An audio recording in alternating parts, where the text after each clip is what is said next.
Olá, mais uma manhã com vocês neste quadro Café com Reflexão. E aqui, antes de começar, gostaria de convidá-los a deixarem os seus likes, a fazer a sua inscrição, ativar o sininho.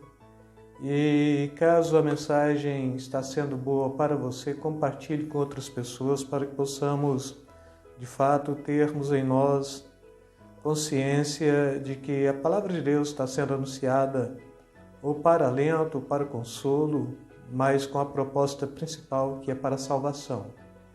Eu quero ler para vocês nesta manhã Gálatas capítulo 5, versículo 1, que diz: para a liberdade Cristo nos libertou.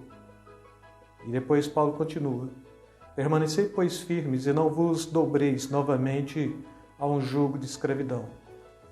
Quando falamos de liberdade, neste contexto que o próprio Jesus usa, a língua é grega mesmo, É um termozinho chamado aletheia, e aletheia significa liberdade de movimento. Então Jesus, ele nos deu a possibilidade de sermos totalmente livres de todo jugo, de todas as correntes e de todas as amarras que nos prendem. E quando ele está propondo isto, para a liberdade foi que Cristo nos libertou, e este termozinho, aletheia, liberdade de movimento, está também nos revelando a nossa total independência do jugo da lei no passado e não a nossa total independência do jugo de Cristo. Pois então ele está falando: aprendei de mim, porque sou manso e humilde de coração, e encontrareis descanso para as vossas almas, Porque o meu jugo é suave e o meu fardo é leve. Com isto, nós estamos tendo a mobilidade para romper com todos os tipos de cadeias, de correntes, de prisão, para nos sujeitarmos única e exclusivamente à verdade do Evangelho.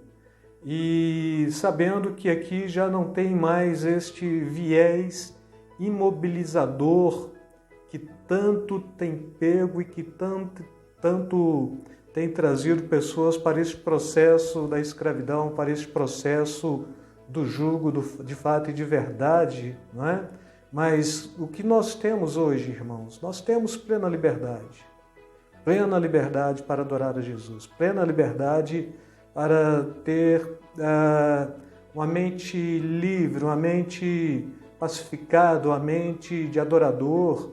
E depois ainda a Bíblia está falando que ele nos livrou do presente século. E quando a gente trabalha esse conceito do presente século, é deste mundo perverso, deste sistema mundial que tanto tem aprisionado pessoas por ideologias, pelo contexto de falas que supostamente são de liberdades, mas traz mais escravidão para o homem do que necessariamente plena liberdade. E a Bíblia diz lá em Colossenses, no capítulo 1, versículo 13, que ele nos arrancou do império das trevas e nos transportou para o reino do seu Filho amado. Nos resgatou da maldição da lei, tornando-se maldição em nosso lugar, a Bíblia está falando isso. Pelo Espírito Santo, mediante a fé, somos totalmente livres do mundo, livres da lei, livres pela graça. E ainda somos filhos e herdeiros. É o que a Bíblia está propondo dentro desta perspectiva lida em Gálatas, com outras referências de Gálatas e com este retoque aqui de Colossenses 1,13, E assim, quando é que de fato nós temos plena liberdade? Quando de fato a gente faz profissão de fé em Cristo Jesus. E eu queria trazer um pressupostozinho bem simples para esta mensagem de hoje, Quem nos libertou o fez na ação e no poder do Espírito Santo. Quem nos libertou nos fez na ação e no poder do próprio Espírito de Cristo. A única condição imposta neste contexto é que Ele nos libertou para permitir, pela fé, que o Espírito Santo, ou a ação do Espírito Santo, governe as nossas vidas, nos aperfeiçoando o caráter, imprimindo o caráter de Cristo em nós, e este caráter se manifesta no fruto do Espírito de Gálatas 5, 22 e 23, que diz: mas o fruto do Espírito é amor, alegria, paz, paciência, benignidade, bondade, fidelidade, mansidão, domínio próprio. Contra estas coisas não há lei. A maldição da lei não nos enquadra mais.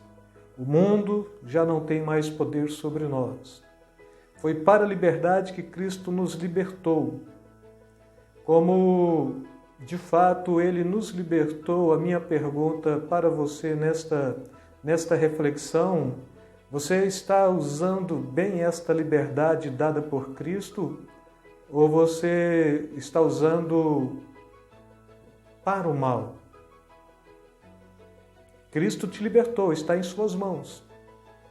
E quando Cristo te liberta do jugo da lei, é para você se prender a Ele, para você compreender que você estava totalmente dependente da lei, e aqui Ele causou a sua independência para pô-lo dependente dele mesmo, sabendo que este processo de estar em Cristo, a dependência de Cristo, então temos uma liberdade muito mais profunda. E Paulo ainda está escrevendo e ele diz: não useis da liberdade como pretexto para dar ocasião à carne. Entretanto, que a liberdade não sirva de pretexto para a carne, em outra versão. Porque os frutos da carne são manifestos quais são, não é? E começa a trazer ali prostituição, ira, contenda, lascívia e assim por diante, mas eu queria trazer dentro de 3 propostas. Os frutos da carne agridem a santidade de Deus, idolatria e feitiçaria. Os frutos da carne agridem a santidade do próximo, prostituição, discórdia, facção, orgias, dissensões. E os frutos da carne agridem a santidade pessoal, ódio, impureza, libertinagem, ciúmes, iras, egoísmos, invejas, embriaguez. E eu quero fechar esta mensagem hoje trazendo ainda a referência de Gálatas 3:3, onde Paulo está dizendo: estáis enlouquecidos assim, a ponto de, tendo começado pelo Espírito de Deus, estar desejando agora vos aperfeiçoar por meio do mero esforço humano? Ou, em outra versão, traz assim: começou no Espírito, está terminando na carne? Terminar na carne, Jesus já nos libertou da carne. Quando ele está falando da carne, ele está falando da lei mesmo, não é? Quando ele está falando de qualquer tipo de prisão que, de fato, ainda nos podem prender, do retorno do homem da graça para a lei.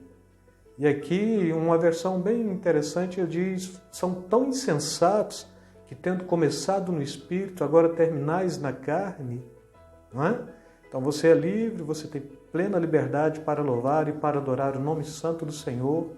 Não use desta liberdade para dar ocasião outra vez àquilo que te prendeu no passado, mas, bem vulgarmente falando, a carne. Deus te abençoe, que tenha um dia ricamente abençoado. Em nome de Jesus. Beijo na alma, beijo no coração.